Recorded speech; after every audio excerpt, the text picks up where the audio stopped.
संगमनेर शहरातल्या जमजम कॉलनी आणि परिसरात प्रशासनानं एकामागे एक कत्तलखाने उद्ध्वस्त केले असून शहरामध्ये तब्बल 14 बेकायदेशीर कत्तलखाने सुरू असल्याचा प्रकार उघडकीस आलाय।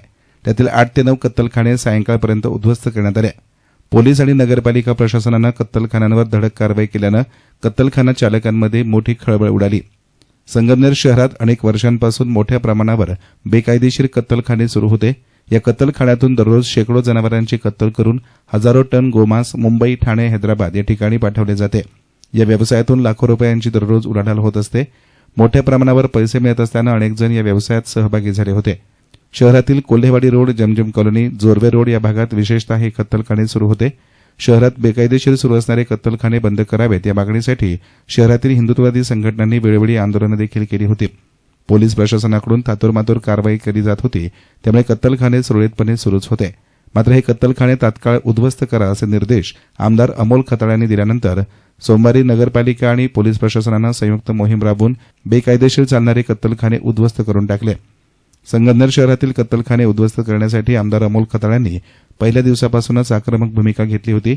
शहरातील सर्वच कत्तलखाने उद्ध्वस्त करा असे आदेश त्यांनी शासकीय विश्रामगृह येथे बैठक घेऊन तात्काळ दिले होते। मागील आठवड्यात पोलीस आणि नगरपालिका प्रशासनाची बैठक घेऊन त्यांनी सदर आदेश दिल्यानंतर पोलीस आणि पालिका प्रशासन चांगलेच खडबडून जागे झालेत। पालिका प्रशासनाच्या वतीनं शहरातील सर्वच कत्तलखाने चालकांना नोटिसा बजावण्यात आल्या होत्या।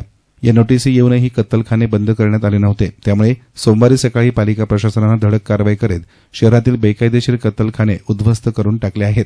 सांगलीत शहरामध्ये ज्या ठिकाणी अनधिकृत कत्तलखाने आहेत त्या ठिकाणी नगरपालिका आणि पोलीस प्रशासन यांचं संयुक्त विद्यमान आहे। ते अवैध कत्तलखाने पाडण्याची आता मोहीम सुरू आहे। सकाळपासून मोहीम सुरू केलेली आहे। त्याप्रमाणे आता पुढील कारवाई ही चालू आहे। सध्या आपण 14 ते 15 ठिकाणचे लोकेशन आहेत, त्या ठिकाणी आपली कारवाई सुरू आहे।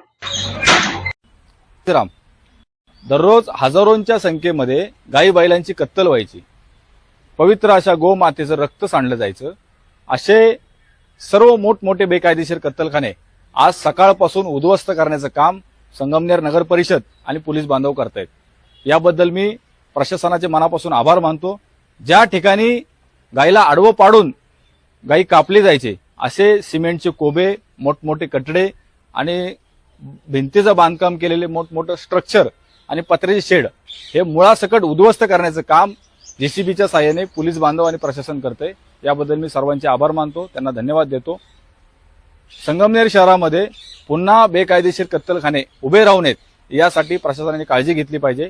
या कारवाईसाठी माननीय मुख्यमंत्री आदरणीय श्री देवेंद्रजी फडणवीस साहेब, उपमुख्यमंत्री आदरणीय श्री एकनाथजी शिंदे साहेब, त्याचप्रमाणे केंद्रीय मंत्री आदरणीय श्री मुरलीधर अण्णा मोहोळ, आमदार महेशदादा लांडगे, आमदार संग्राम भैया जगताप आणि संगमनेर शहराचे आमदार अमोलजी खताळ साहेब या सर्वांनी मोलाचं सहकार्य दिलं। याबद्दल मी सर्वांचे मनापासून आभार मानतो।